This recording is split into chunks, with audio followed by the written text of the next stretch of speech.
Bonjour tout le monde, j'espère que vous allez bien. J'espère que vous profitez bien sur cette hausse qu'il y a sur le Bitcoin en ce moment et sur quelques autres petites crypto-monnaies. Ça y est, on a passé les 10 000 dollars sur le Bitcoin à nouveau. La première fois depuis 2017, on en parle dans pas mal de médias. Et c'est annonciateur de trucs très intéressants. Alors, je voulais vous faire cette vidéo parce que sur le net, on entend plein de trucs sur comment investir sur les crypto-monnaies, à quel moment rentrer et tout. Je trouve que c'est pas toujours très pertinent. Et en fait, moi, je vais vous expliquer ma stratégie qui m'a permis de gagner, de faire des belles petites performances en 2017. Bon, évidemment, en 2017, sur la bulle, c'était pas trop compliqué. J'ai fait des petites performances à d'autres moments, notamment quand on a cassé fin 2018, quand on a refait une nouvelle baisse. Donc voilà, en fait, j'applique ce que j'ai appris sur le marché des actions, puisque je trade sur les actions depuis quelques années maintenant. Et je l'applique sur les cryptos, et en fait ça marche très très bien parce que les crypto-monnaies c'est un marché qui est très très très prévisible. Alors maintenant je vais pas vous dire que je suis un professionnel, que je vais vous expliquer comment gagner des milliers d'euros en 3 clics parce que c'est pas vrai, mais je vais vous faire part de mon expérience et de ce que j'ai pu apprendre et de mes techniques pour que vous puissiez apprendre des choses si c'est nouveau pour vous et vous améliorer dans votre manière d'investir et de spéculer, même si j'aime pas du tout ce mot. Il est tellement connoté négativement, c'est fou. Enfin bref. Alors, souvent pour investir sur des actifs, ou surtout quand on en parle autour du Bitcoin, on va vous parler soit du fondamental d'une crypto-monnaie, donc quel est le projet de la crypto-monnaie, qu'est-ce qui la définit, qu'est-ce qui la différencie par rapport aux autres, comment elle fonctionne, quel est son protocole, ceci, cela, comment est-ce qu'elle est minée. C'est quelque chose qui n'est pas pertinent pour moi, pour une simple et bonne raison, c'est que les crypto-monnaies ne sont pas encore suffisamment ancrées dans l'économie réelle pour qu'on puisse prendre en compte en fait comment elles affectent au final l'économie réelle. À l'heure actuelle, ce qui influence énormément le prix, les variations de prix des crypto-monnaies, c'est tout simplement la spéculation et le brouhaha qu'il peut avoir autour des crypto-monnaies qui déclenche cette spéculation. La deuxième chose dont on nous parle beaucoup, ce sont les indicateurs techniques. Si vous ne savez pas ce que c'est, dans les logiciels qui nous permettent de voir l'évolution des prix, que ce soit des cryptos, des actions ou de n'importe quel actif, il y a ce qu'on appelle des indicateurs techniques qui sont des calculs mathématiques qui nous affichent des courbes sur l'écran qui nous permettent de plus ou moins anticiper l'évolution des prix. Disons d'avoir une bonne vision de ce qu'est le marché à un instant T. Et pour moi, c'est pas non plus une bonne solution parce que en fait, les indicateurs techniques, c'est pas de la magie. Ça va pas vous donner, ça va pas deviner l'avenir, ça c'est pas possible. Ça c'est la première chose qu'on doit comprendre quand on veut investir ou spéculer, c'est que à aucun moment on essaye de prévoir l'avenir. C'est pas possible.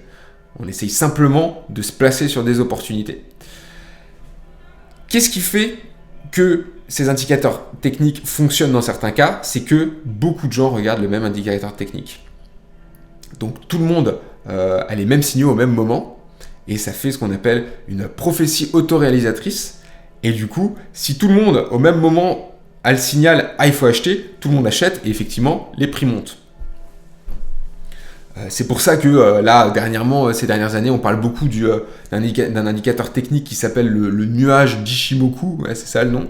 On dit ouais, c'est super, c'est vraiment l'indicateur ultime, il est super précis, machin et tout. Non, c'est pas vrai, c'est juste que comme il y a une mode autour de cet indicateur.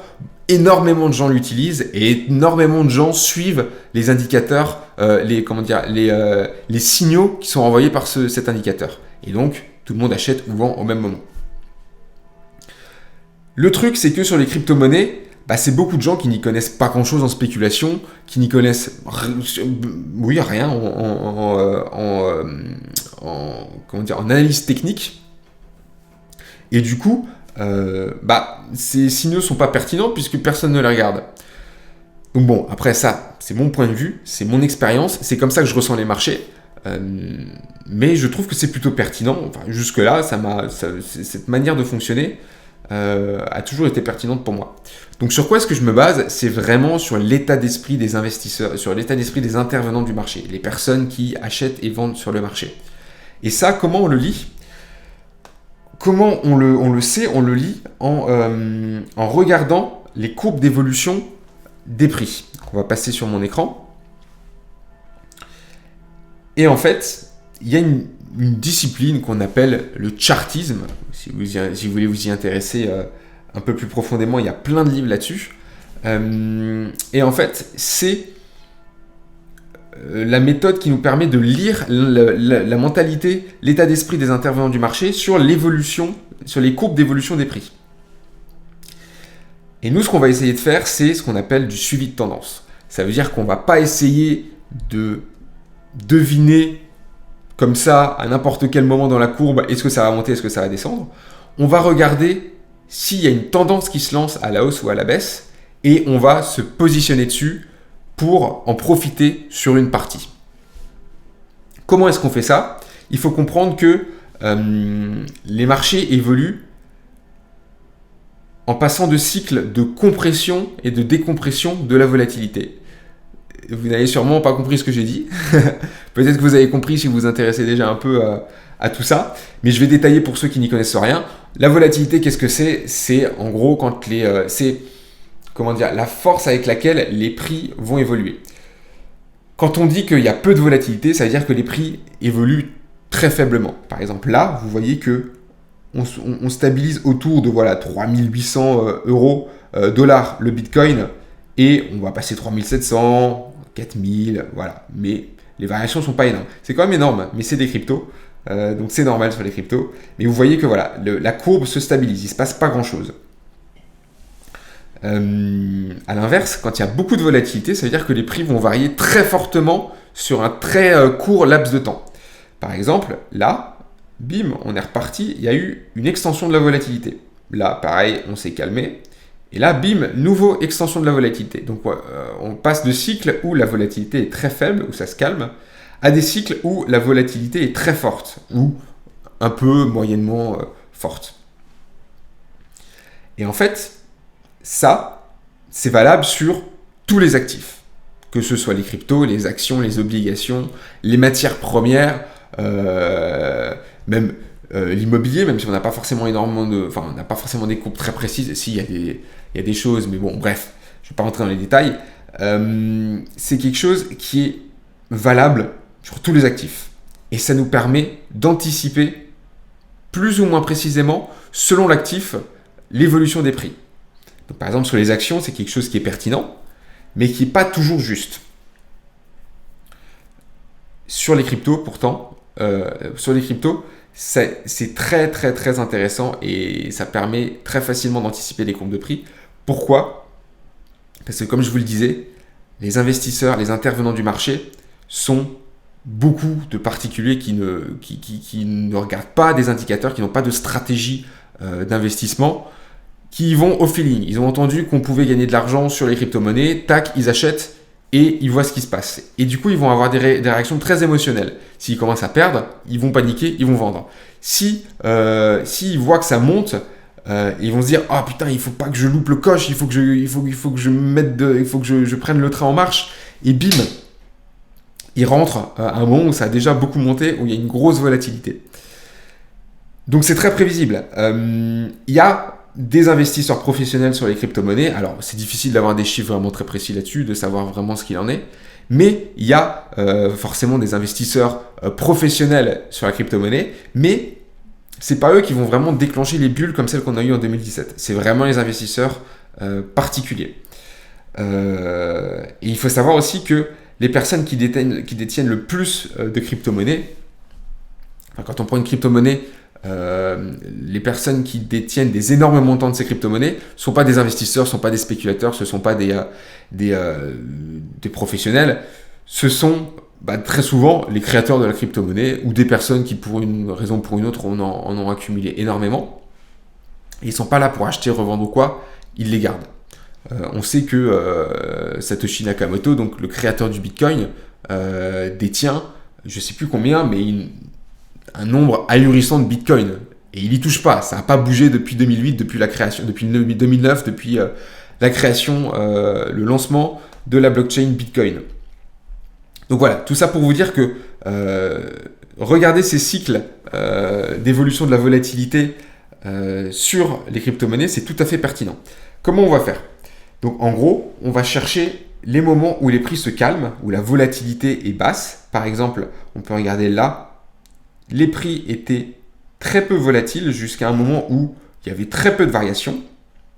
Et derrière, bim, on a cassé ce qu'on appelle la résistance sur les prix. C'est un prix qui a été difficilement dépassé pendant un certain temps. Là, on peut voir que on a essayé de le passer là, ça n'a pas marché. On a essayé de le passer là, ça n'a pas marché. Pareil là. Ensuite, on a rebaissé. Pareil là. Là, on a bien stabilisé. On est retourné sur la résistance et on l'a cassé avec un mouvement fort, avec une hausse de la volatilité. Et ça, c'est annonciateur d'une hausse imminente. Et c'est à ce moment-là qu'on doit rentrer. C'est par là. Effectivement, là, ça va continuer un petit peu monter, ça a un petit peu stagné, mais on est reparti à la hausse. Et pareil, là, on a eu ce qu'on peut appeler une consolidation aussi, même si elle est moins propre que celle d'avant, et on aurait pu rentrer par là. Et en fait, l'idée, qu'est-ce que c'est? Moi, ma stratégie, sur les actions, j'ai une stratégie, un money management qui est très précis. Je vais rentrer une certaine partie de mon capital à tel moment, je vais sortir à tel moment. C'est vraiment très, très balisé. Je sais ce que je fais à quel moment. Là, sur les cryptos, c'est pas du tout pareil parce que je mise pas vraiment sur les statistiques, je mise vraiment sur l'état d'esprit du marché et l'espèce d'engouement qu'il va y avoir autour d'un mouvement. Donc, ce que je fais, c'est que quand je vois qu'il y a comme ça une résistance qui est cassée, je vais rentrer dessus et je vais attendre que on passe, que les prix montent suffisamment haut pour que il y ait peu de chances qu'il y ait une baisse temporaire qui va être en fait du bruit de marché. Je vais attendre que le prix monte suffisamment haut pour que je puisse me dire ok, là on a vraiment passé un stade où je vais pouvoir mettre ce qu'on appelle un stop loss sur mon niveau d'entrée pour être break-even. Ça c'est du jargon de trader. Je vais vous l'expliquer. Simplement, le stop loss, c'est quoi? C'est quand vous mettez un ordre chez votre exchange ou votre broker pour les actions qui va dire, en gros, si on passe sous ce prix, tu revends, tu déboucles toutes mes positions.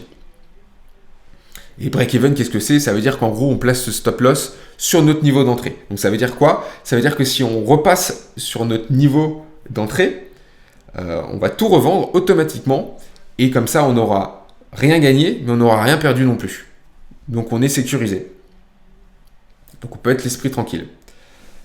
Ça veut dire qu'une fois qu'on a placé ce stop loss, moi je laisse ma position, je laisse courir et je m'en fous parce que si ça redescend, j'aurai rien perdu, j'aurai rien gagné, tant pis. Et si ça continue à monter, c'est plutôt cool. Donc voilà.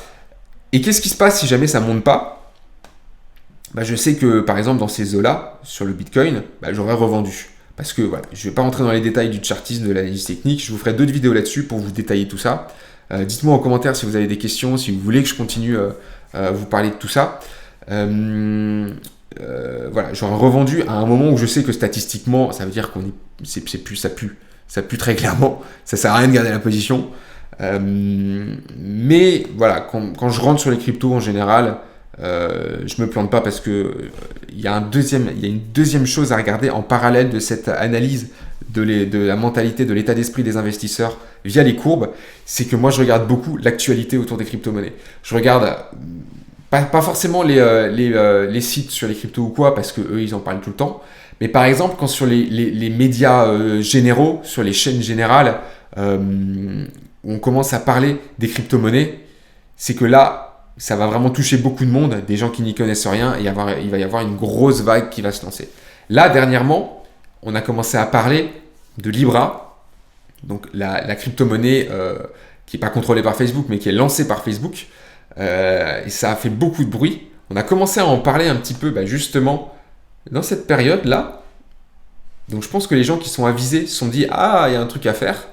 Donc quand ça a cassé là, je me suis dit « Ouais, il y a un truc à faire ». Je me suis positionné là-dessus.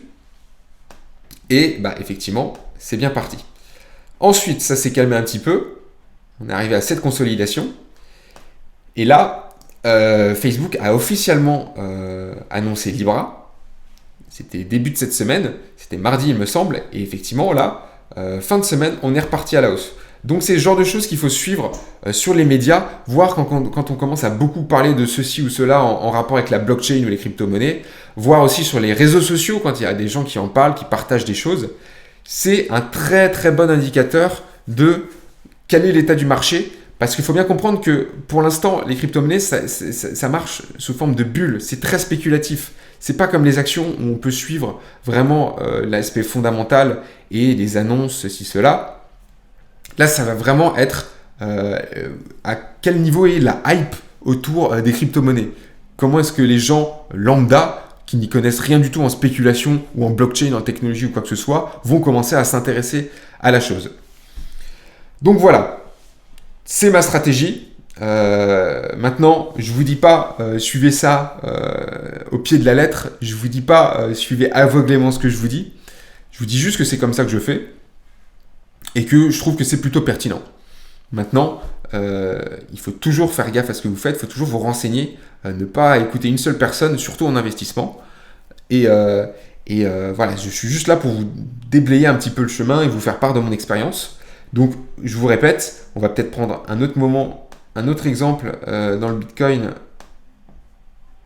pour que ce soit un peu plus parlant. Je vous donne un autre exemple. Par exemple, là, on a eu une consolidation.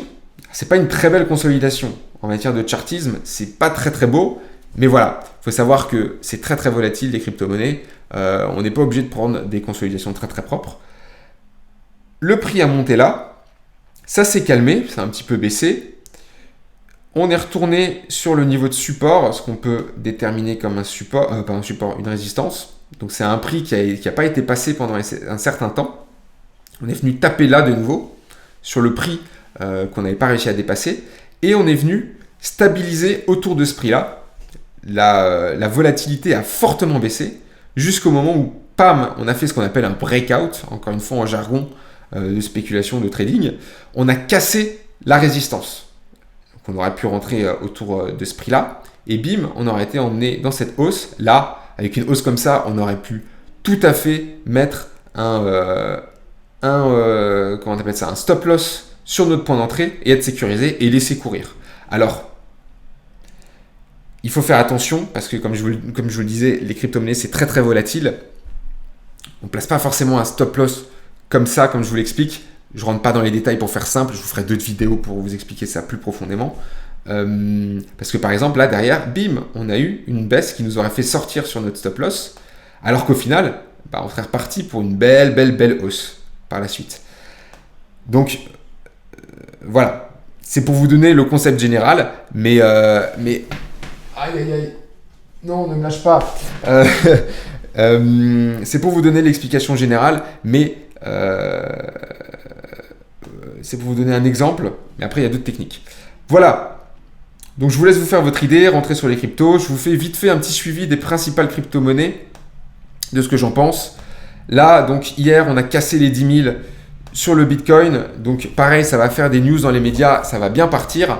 Mais je ne vous recommande pas de rentrer maintenant parce que on a déjà eu l'extension de volatilité. Donc, à tout moment, on risque de repartir dans une consolidation ou peut-être même dans une baisse, ce qui est, je pense, pas probable pour l'instant. Mais encore une fois, on ne prévoit pas l'avenir. C'est juste un avis, un instinct que j'ai via mon expérience. Donc, je ne vous recommande pas de rentrer maintenant. Il faut attendre des consolidations et des cassures de la résistance du prix.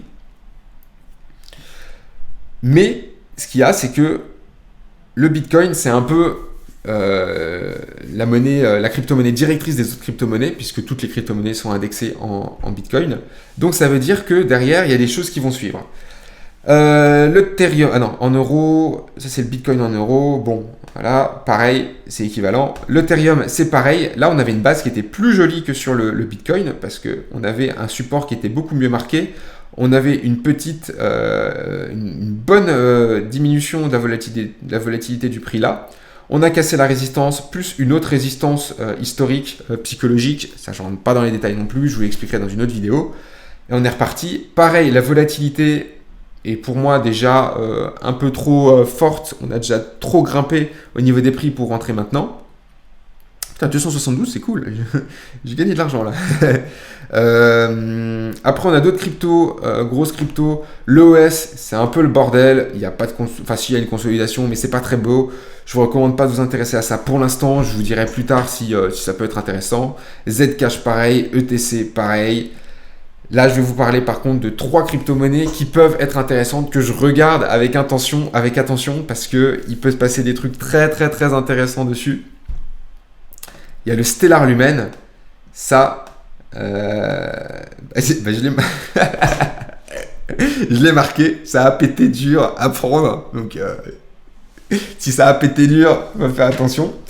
Là, vous pouvez voir que sur la courbe du Stellar Lumen, il y a exactement ce dont je vous parlais. Il y a une grosse consolidation qui est très longue dans le temps pour le coup. Elle est très très propre, avec une baisse de la volatilité des prix qui est là. Donc plus les consolidations sont grosses et la volatilité est basse à la fin, plus le potentiel est énorme. Là, on peut regarder que effectivement on a cette base en journalier, donc chaque barre de cotation correspond à une journée de cotation. Mais quand on regarde en hebdomadaire, donc chaque barre de cotation correspond à une semaine chaque barre correspond à une semaine de cotation. On peut aussi voir cette consolidation.